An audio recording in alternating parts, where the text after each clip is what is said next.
بسم اللہ الرحمن الرحیم۔ ذکر اللہ اور عذاب قبر۔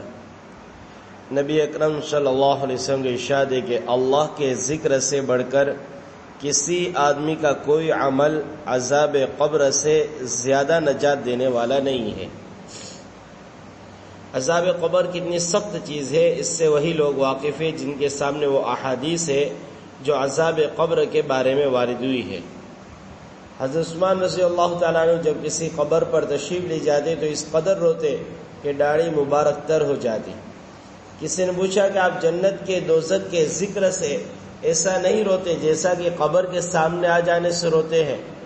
آپ رضی اللہ تعالیٰ عنہ نے ارشاد فرمایا کہ قبر آخرت کی منزلوں میں سب سے پہلی منزل ہے۔ جو شخص اس سے نجات پا لے بعد کی منزلیں سب اس پر سہل ہو جاتی ہیں، اور جو اس سے نجات نہ پائے بعد کی منزلیں دشوار ہی ہوتی چلی جاتی ہے۔ پھر آپ نے حضور اکرم صلی اللہ علیہ وسلم کا ارشاد سنایا کہ حضور اکرم صلی اللہ علیہ وسلم ارشاد فرماتے تھے کہ میں نے کوئی منظر قبر سے زیادہ گھبراہٹ والا نہیں دیکھا۔ حضرت عائشہ رضی اللہ تعالیٰ ارشاد فرماتی کہ حضور اکرم صلی اللہ علیہ وسلم ہر نماز کے بعد عذاب قبر سے پناہ مانگتے تھے۔ حضرت زید رضی اللہ تعالیٰ ارشاد فرماتے کہ حضور صلی اللہ علیہ وسلم نے ارشاد فرمایا کہ مجھے یہ اندیشہ ہے کہ تم ڈر اور خوف کی وجہ سے مردوں کا دفن کرنا چھوڑ دو گے، ورنہ میں اس کی دعا کرتا کہ اللہ جل شانہ تمہیں بھی عذاب قبر سنا دے۔ آدمیوں اور جنات کے سوا اور جاندار عذاب قبر کو سنتے ہیں۔ ایک حدیث شریف میں آیا کہ نبی اکرم صلی اللہ علیہ وسلم ایک مرتبہ سفر میں تشریف لے جا رہے تھے کہ حضور اکرم صلی اللہ علیہ وسلم کی اٹھنی بدکنے لگی۔ کسی نے پوچھا حضور اکرم صلی اللہ علیہ وسلم کی اٹھنی کو کیا ہوا؟ حضور صلی اللہ علیہ وسلم نے ارشاد فرمایا کہ ایک آدمی کو قبر کا عذاب ہو رہا ہے، اس کی آواز سے بدکنے لگی۔ ایک مرتبہ نبی اکرم صلی اللہ علیہ وسلم مسجد میں تشریف لے گئے تو چند آدمیوں کو دیکھا کہ کھل کھلا کر ہنس رہے ہیں۔ حضور صلی اللہ علیہ وسلم نے ارشاد فرمایا کہ اگر موت کو اکثر یاد کیا کرو تو یہ بات نہ ہو۔ کوئی دن قبر پر ایسا نہیں گزرتا جس میں وہ یہ اعلان نہ کرتی ہو کہ میں غربت کا گھر ہوں، کیڑوں اور جانوروں کا گھر ہوں۔ جب کوئی مومن کامل ایمان والا دفن ہوتا ہے تو قبر اس سے کہتی ہے تیرا آنا مبارک ہے، تو نے بہت ہی اچھا کیا کہ آ گیا۔ جتنے لوگ میری پشت پر زمین پر چلتے تھے تو ان سب میں مجھے سب سے زیادہ محبوب تھا۔ آج تو میرے سپرد ہوا تو تو میرا حسن سلوک بھی دیکھے گا۔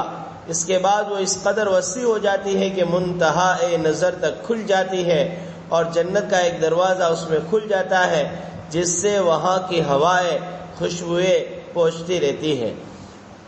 اور جب کافر یا فاجر دفن کیا جاتا ہے تو قبر کہتی ہے کہ تیرا آنا منحوس اور نامبارک ہے، کیا ضرورت تھی تیرے آنے کی؟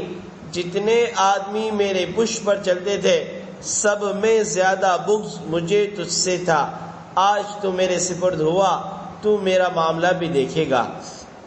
اس کے بعد اس کو اس قدر زور سے بھینچتی ہے کہ بسلیاں ایک دوسرے میں گھس جاتی ہیں، جس طرح ہاتھ میں ہاتھ ڈالنے سے انگلیاں ایک دوسرے میں گھس جایا کرتی ہے۔ اس کے بعد 90 یا 99 اژدہے اس پر مسلط ہو جاتے ہیں جو اس کو نوچتے رہتے ہیں، اور قیامت تک یہی ہوتا رہے گا۔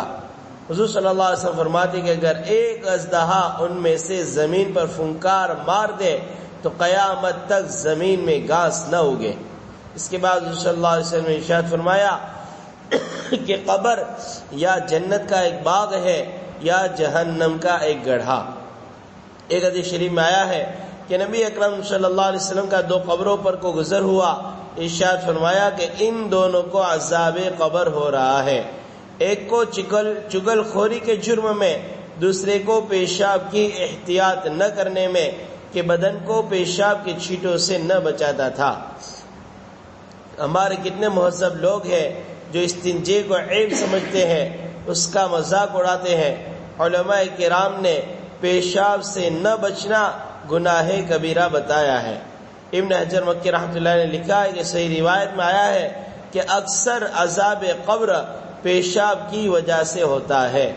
ایک حدیث پاک میں آیا ہے کہ قبر میں سب سے پہلے مطالبہ پیشاب کا ہوتا ہے، بالجملہ عذاب قبر نہایت سخت چیز ہے، اور جیسا کہ اس کے ہونے میں بعض گناہ کو خاص دخل ہے، اسی طرح اس سے بچنے میں بھی بعض عبادات کو خصوصی شرافت حاصل ہے۔